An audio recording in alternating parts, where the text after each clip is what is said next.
Livro Os Segredos da Mente Milionária. Parte 2. Arquivos de riqueza. São 17 modos de pensar e agir que distinguem os ricos das outras pessoas.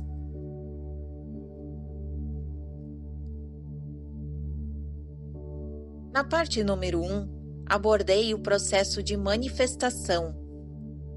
Lembre-se, pensamentos conduzem a sentimentos, sentimentos conduzem a ações e ações conduzem a resultados. Tudo tem início com os pensamentos. Não é espantoso que, embora esse poderoso mecanismo seja a base da nossa vida, a maioria de nós não faz a menor ideia de como ele funciona? Comece dando uma rápida olhada em como a sua mente trabalha. Metaforicamente falando, ela não é nada mais do que um grande armário cheio de arquivos, similar aos que você talvez tenha em casa ou no escritório. Toda a informação que entra ali é etiquetada e guardada nesses arquivos de fácil acesso para ajudar na sua sobrevivência. Você percebeu?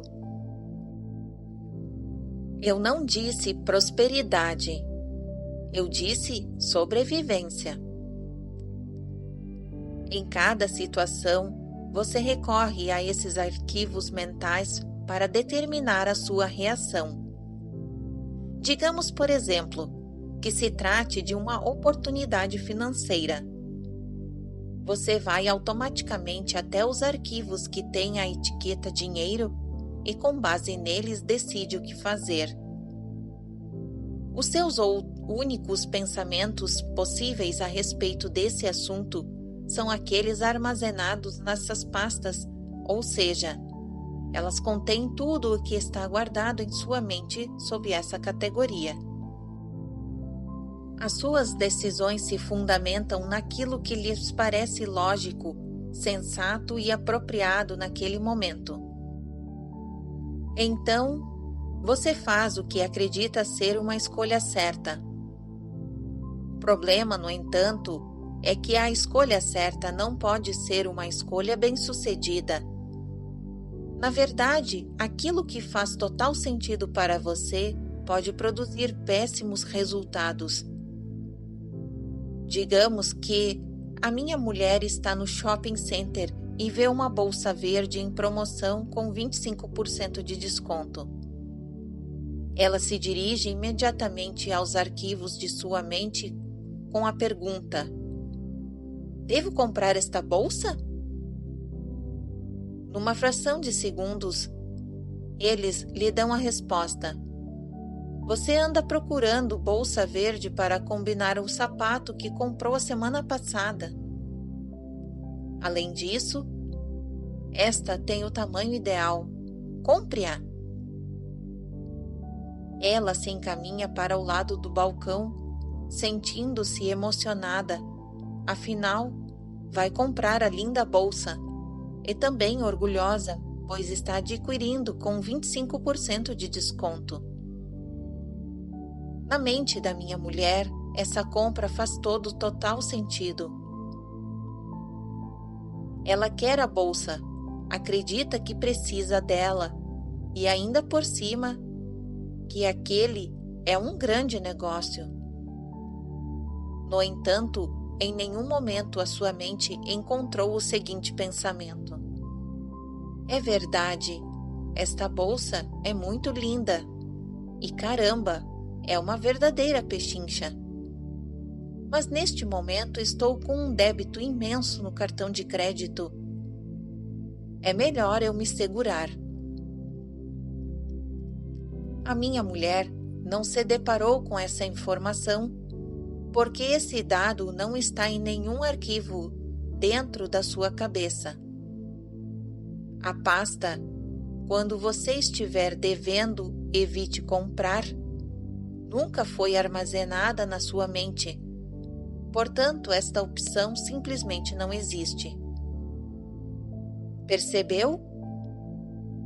Se o seu armário só existem arquivos desfavoráveis ao sucesso financeiro, essas serão as únicas opções à sua disposição. Escolhas naturais, automáticas e que farão total sentido para você, mas cujo resultado final será um problema muito maior, ou, na melhor das hipóteses, alguma coisa medíocre. Inversamente, se na sua mente há arquivos favoráveis ao sucesso financeiro, você tomará, de forma natural e automática, decisões que conduzem a ele. Nem precisará refletir sobre o assunto. O seu modo normal de pensar resultará numa ação bem-sucedida, da mesma forma que o modo normal de pensar de Donald Trump, que produz riquezas. Não seria fantástico se você fosse naturalmente capaz de pensar como os ricos em matéria de dinheiro? Desejo muito que a sua resposta a essa pergunta tenha sido com certeza ou algo semelhante. Sim, você é capaz. Como disse anteriormente, o primeiro passo a qualquer mudança é a conscientização. Isso é o ponto de partida para pensar da mesma forma que os ricos, é saber como eles pensam. As pessoas ricas pensam de um modo diferente de quem tem uma mentalidade pobre ou uma visão de classe média. Os seus pensamentos se distinguem em matéria de dinheiro, de riqueza e de si próprias, de outras pessoas e de praticamente todos os aspectos da vida. Nesta parte do livro, vou mostrar algumas dessas diferenças para auxiliá-lo no seu recondicionamento. Instalarei na sua mente 17 arquivos de riqueza alternativos. Novos arquivos possibilitam novas escolhas. Eles o ajudarão a perceber quando você estiver raciocinando como um indivíduo de mentalidade pobre ou como alguém que tem uma visão de classe média, e a mudar conscientemente o seu foco para o modo de pensar das pessoas ricas. Lembre-se, você pode optar por maneiras de pensar favoráveis à sua felicidade e ao seu sucesso e deixar de lado as formas negativas. Texto em destaque.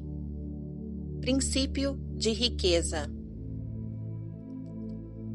Você pode optar por maneiras de pensar favoráveis à sua felicidade e ao seu sucesso e deixar de lado as formas negativas.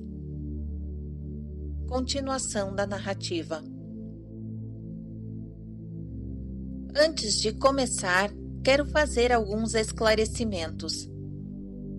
Primeiro, não tenho a menor intenção de menosprezar quem dispõe de poucos recursos financeiros, nem desejo dar a impressão de que não me sensibilizo com a sua situação. Não considero os ricos melhores do que ninguém. Eles apenas têm mais dinheiro.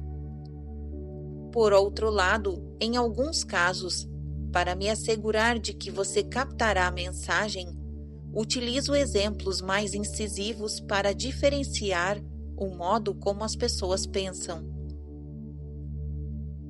Segundo, sempre que menciono indivíduos ricos, pessoas que vivem com grandes dificuldades financeiras e indivíduos que têm uma vida apenas satisfatórias no que se refere às finanças, estou aqui me referindo unicamente à sua mentalidade, à sua maneira característica de pensar e agir, e não à sua quantidade de dinheiro que elas têm ou ao seu valor para a sociedade. Terceiro, Exponho a questão de maneira generalizada. Sei muito bem que nem todo rico, assim como nem toda pessoa que dispõe de recursos financeiros limitados ou simplesmente satisfatórios, é como apresento em alguns exemplos. Repito, o meu objetivo é destacar as diferenças entre as mentalidades para ter certeza de que você entenderá os princípios e conseguirá utilizá-los.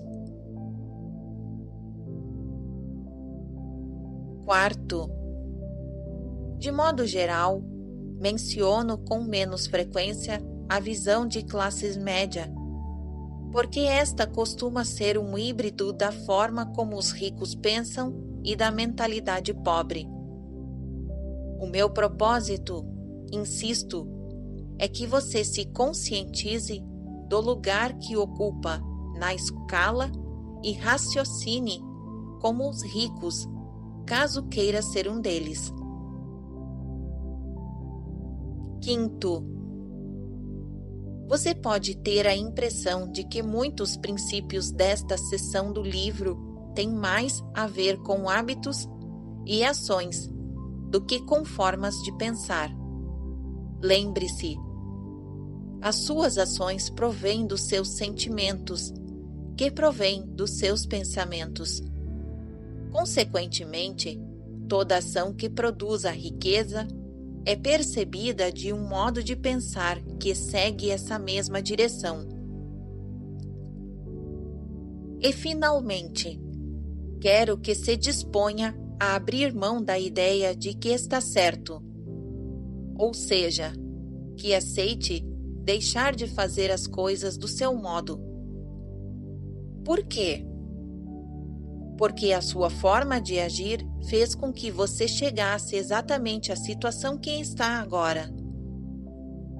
Caso deseje um pouco mais dessa mesma experiência, continue a se conduzir à sua maneira.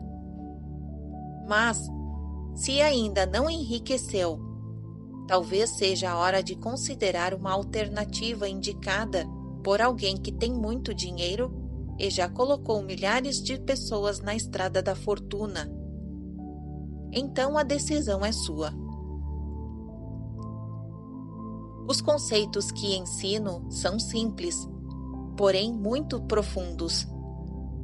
Eles proporcionam mudanças reais para pessoas reais e no mundo real. Como é que eu sei? Na minha empresa, todo ano recebemos milhares de cartas e e-mails que relatam como cada um dos arquivos de riqueza modificou a vida das pessoas. Se você aprender o que são esses arquivos e usá-los, tenho absoluta confiança de que eles lhe darão a chance de transformar a sua vida também. No fim de cada sessão, apresento uma declaração e descrevo as medidas que você deve tomar para gravar esse arquivo específico de riqueza.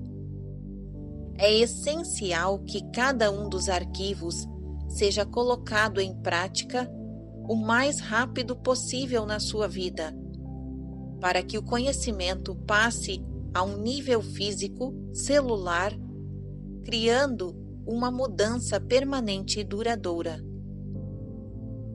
Quase todas as pessoas entendem que somos criaturas de hábitos.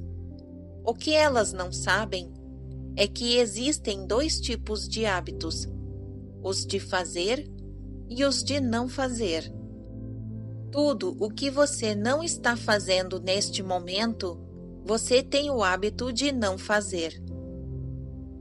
A única maneira de mudar isso é fazer. A leitura o ajudará, mas a questão é completamente diferente quando se passa da teoria à prática.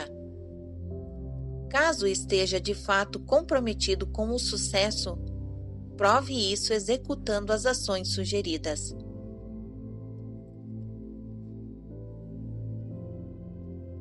Arquivo de riqueza número 1. Subtítulo: As pessoas ricas acreditam na seguinte ideia: eu crio a minha própria vida. As pessoas de mentalidade pobre acreditam na seguinte ideia: na minha vida as coisas acontecem. Continuação da narrativa. Se você quer enriquecer, é imperativo acreditar que está no comando da sua vida, em especial da sua vida financeira. Caso contrário, você tem uma crença enraizada de que exerce pouco ou nenhum controle sobre a sua própria vida e, consequentemente, de que exerce pouco ou nenhum controle sobre o seu sucesso financeiro. Já reparou que, em geral, são as pessoas que têm uma situação financeira difícil as que gastam mais dinheiro com jogos lotéricos? Elas realmente acreditam que a riqueza cairá no seu colo quando as bolinhas com os seus números forem sorteadas. Às vezes, passam a noite coladas na tela da televisão, esperando ansiosamente pelo sorteio, para ver se desta vez a fortuna finalmente lhe sorrirá. É claro que todo mundo quer ganhar na loteria, e até os ricos jogam de vez em quando para se divertir. Porém, em primeiro lugar, eles não gastam uma parte substancial dos seus rendimentos com bilhetes. Em segundo lugar, essa não é a sua principal estratégia para fazer fortuna. Você precisa acreditar que é você mesmo quem conquista o seu próprio êxito, que é você mesmo quem promove a sua própria mediocridade e que é você mesmo quem estabelece a sua própria batalha pelo dinheiro e pelo sucesso. Consciente ou inconscientemente, sempre se trata de você.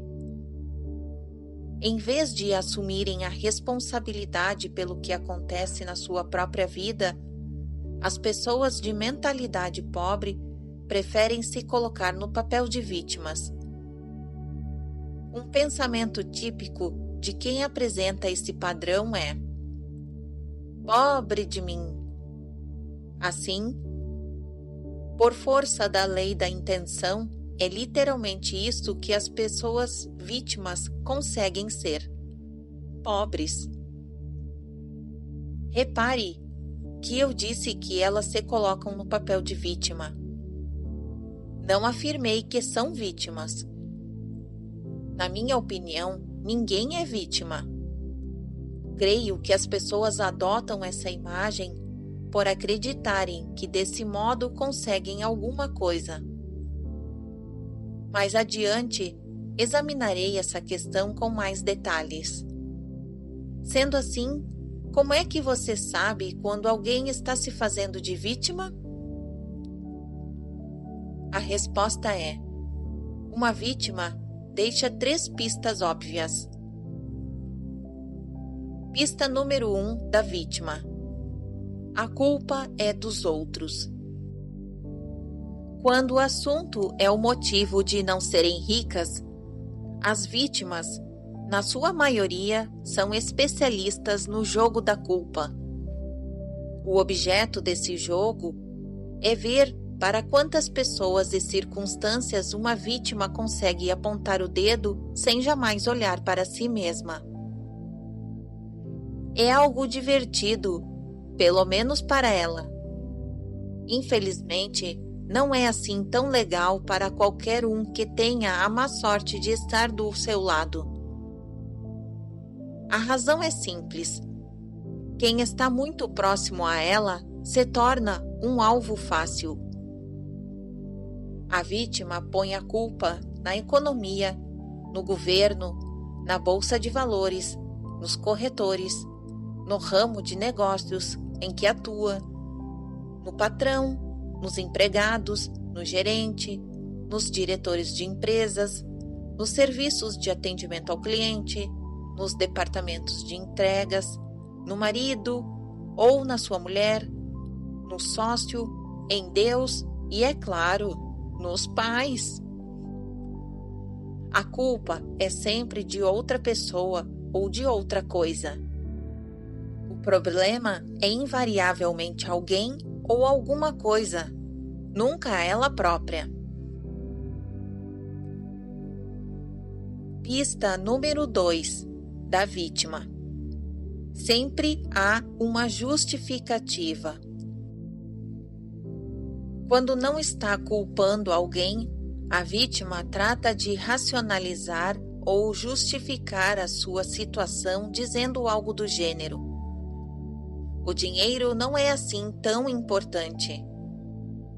Eu pergunto: você acha que se disser ao seu marido ou à sua mulher, ao seu namorado ou à sua namorada, à sua sócia ou seu sócio, que eles não são assim tão importantes, algum deles ficaria muito tempo com você? Acredito que não. Tampouco o dinheiro ficaria. Nos meus seminários, sempre há participantes que vêm me dizer: sabe, Harv, dinheiro não é tão importante assim. Eu os olho diretamente nos olhos e respondo: você está sem dinheiro? Em geral, eles desviam o olhar para os próprios pés e respondem cabisbaixos qualquer coisa como: bem, neste momento estou com alguns problemas financeiros, mas...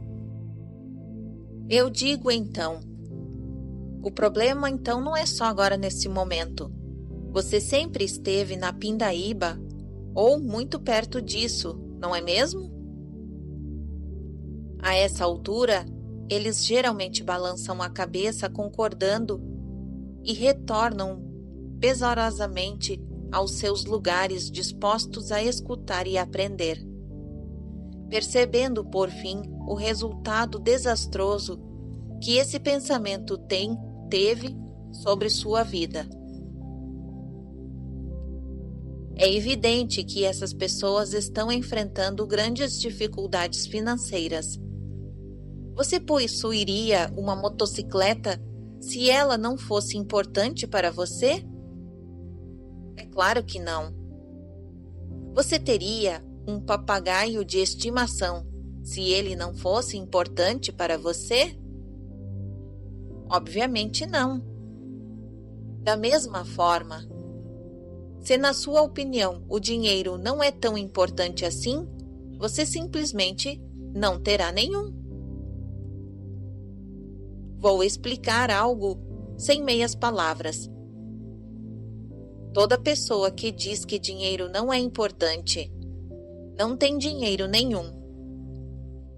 Os ricos entendem a importância do dinheiro e o lugar que ele ocupa na sociedade. Quem tem a mentalidade pobre, por sua vez, valida a sua própria inépcia financeira com as comparações irrelevantes. Afirma assim: o dinheiro não é mais importante do que o amor. Ora, essa é uma comparação equivocada. O que é mais importante? O seu braço ou a sua perna? É óbvio que ambos têm importância. O dinheiro é essencial nas áreas em que produz resultados e insignificante nos campos em que não tem utilidade. E embora o amor possa fazer o mundo girar, esse sentimento certamente não paga a construção de hospitais, igrejas e casas, e também não enche a barriga de ninguém. Texto em destaque: princípio de riqueza. O dinheiro é extremamente importante nas áreas em que produz resultados e insignificante nos campos em que não tem utilidade. Continuação da narrativa. Nenhum rico acredita que o dinheiro não é importante. E caso eu não tenha sido convincente o bastante e você ainda pense que de alguma forma o dinheiro é insignificante, você não deve ir bem financeiramente e continuará assim enquanto não erradicar esse arquivo negativo de seu modelo de dinheiro. Pista número 3 da vítima: viver se queixando. Queixar-se é a pior coisa que alguém pode fazer por sua saúde e riqueza. É a pior mesmo. Por quê? Acredito piamente na lei universal que diz: aquilo que focalizamos se expande. Quando você se queixa, no que está se concentrando? Naquilo que está certo ou naquilo que está errado na sua vida? Obviamente, está dando destaque ao que está errado. E uma vez que aquilo que é focalizado se expande, você receberá mais do que está indo mal. Muitos professores da área de desenvolvimento pessoal falam sobre a lei da atração. Ela diz que os iguais se atraem. Isso quer dizer, quando alguém reclama, está na realidade atraindo coisas ruins para a sua vida. Texto em destaque: princípio de riqueza. A pessoa que se queixa torna-se um ímã de coisas ruins, vivo e pulsante. Continuação da narrativa. Você já reparou como costuma ser difícil a vida das pessoas que vivem se lamentando? Parece que tudo o que pode dar errado lhes acontece. Elas dizem: é claro que eu reclamo. Olha só como a minha vida é uma droga. Agora que você já sabe mais sobre esse assunto, poderá explicar. Não é exatamente porque você se queixa que a sua vida é uma droga. Isso remete a outro ponto. Você tem que fazer questão absoluta de não ficar na companhia de pessoas que vivem reclamando. Se tiver uma grande necessidade de estar perto de uma delas, não se esqueça de se proteger com um guarda-chuva de aço. Do contrário, a coisa ruim que era destinada a ela vai acabar caindo em cima de você também. Eu procuro ficar tão distante quanto possível de quem reclama, porque a energia negativa é contagiosa.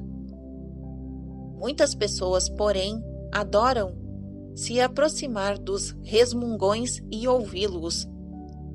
Mas por quê? Por um motivo simples. Elas estão esperando a sua vez de se queixar. E você acha que isso é horrível? Espere só até ouvir o que aconteceu comigo.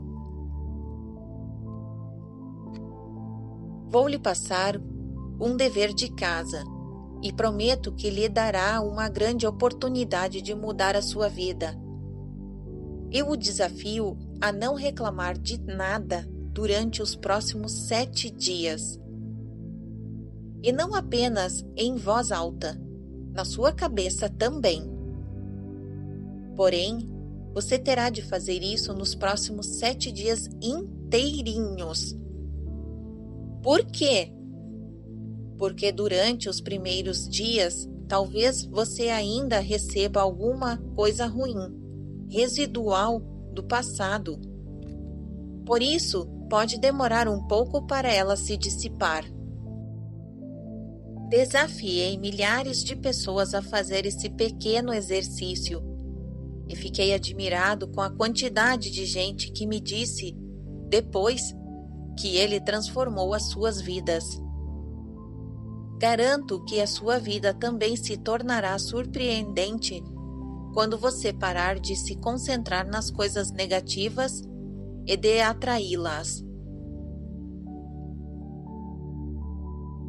Se você costuma se lamentar, esqueça por enquanto a ideia de atrair o sucesso. Para a maioria das pessoas, atingir o ponto morto já é um grande começo. A atitude de culpar os outros, justificar e queixar-se tem o mesmo efeito das pílulas. Só serve para reduzir o estresse. Alivia a tensão do fracasso. Então pense nisso. Se a pessoa não estivesse sendo mal-sucedida de algum modo, ela precisaria responsabilizar alguém, arranjar uma justificativa para isso ou reclamar? A resposta é óbvia, não é? Claro que não. De hoje em diante, quando você se vir culpando os outros, se justificando ou se queixando, pare imediatamente. Lembre-se de que você está criando a sua vida e atraindo para ela, a todo momento, o sucesso ou algo negativo. É fundamental que escolha cuidadosamente os seus pensamentos e as suas palavras. Agora você está pronto para escutar um dos maiores segredos do mundo. Não existem vítimas verdadeiramente ricas. Entendeu bem? Afinal, quem ouviria as suas queixas? Ai, ai, o meu iate está arranhado. Diante disso, qualquer um responderia: e daí? Texto em destaque. Princípio de riqueza. Não existe vítimas verdadeiramente ricas. Continuação da narrativa. Por outro lado, ser vítima tem as suas recompensas. O que as pessoas ganham se colocando nesse papel? A resposta é atenção. Isso é importante? Com toda certeza. De uma forma ou de outra, atenção é tudo o que a maioria das pessoas almejam. E o que faz com que elas vivam em busca de atenção? É o fato de cometerem um grande erro, o mesmo que quase todos nós já cometemos: confundir atenção com amor. Acredite, é praticamente impossível ser feliz e bem-sucedido quando se está o tempo todo precisando de atenção. Por causa dessa necessidade, quem está sempre querendo agradar para conseguir aprovação costuma ficar à mercê dos outros. A busca por atenção costuma causar mais um problema. A pessoa tende a fazer coisas idiotas para consegui-la. É essencial dissociar a atenção do amor por vários motivos. Primeiro, a pessoa fará mais sucesso. Segundo, será mais feliz. Terceiro, poderá encontrar amor verdadeiro na sua vida. Na maior parte dos casos, aqueles que confundem amor com atenção não se amam no sentido genuinamente espiritual da palavra, e sim, em larga medida, a partir do seu próprio ego, como na frase: "Eu amo tudo o que você faz por mim". Consequentemente, o relacionamento diz respeito apenas ao próprio indivíduo, não a outra pessoa, ou pelo menos as duas.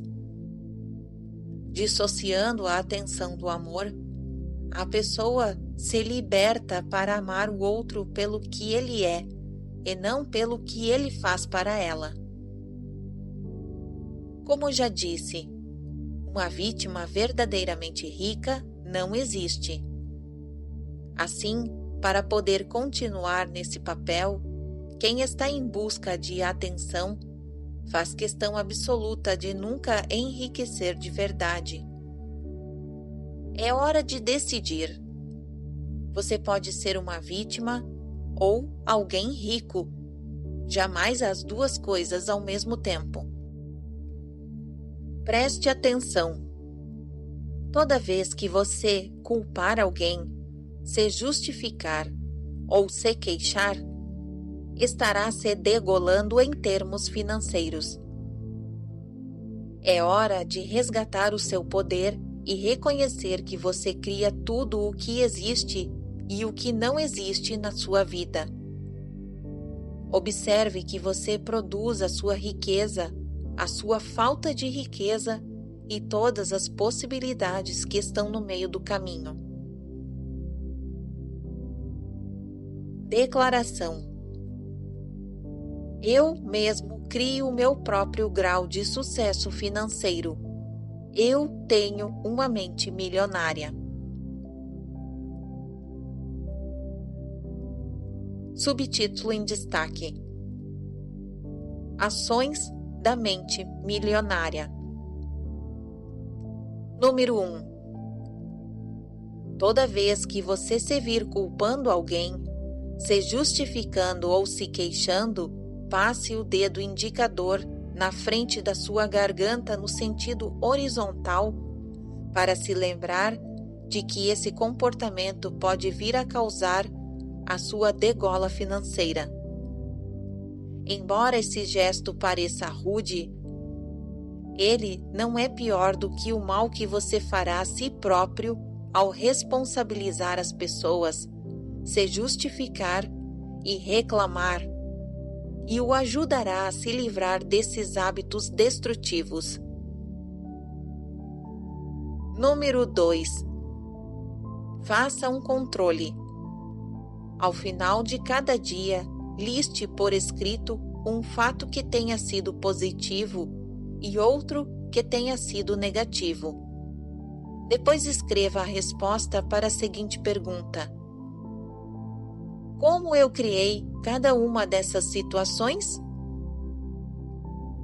Se houver outras pessoas envolvidas, responda: qual foi o meu papel na criação de cada uma dessas situações?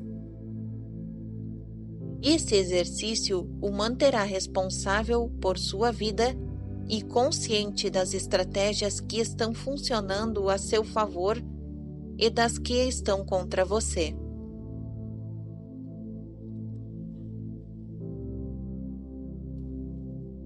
Fim do arquivo de riqueza número 1.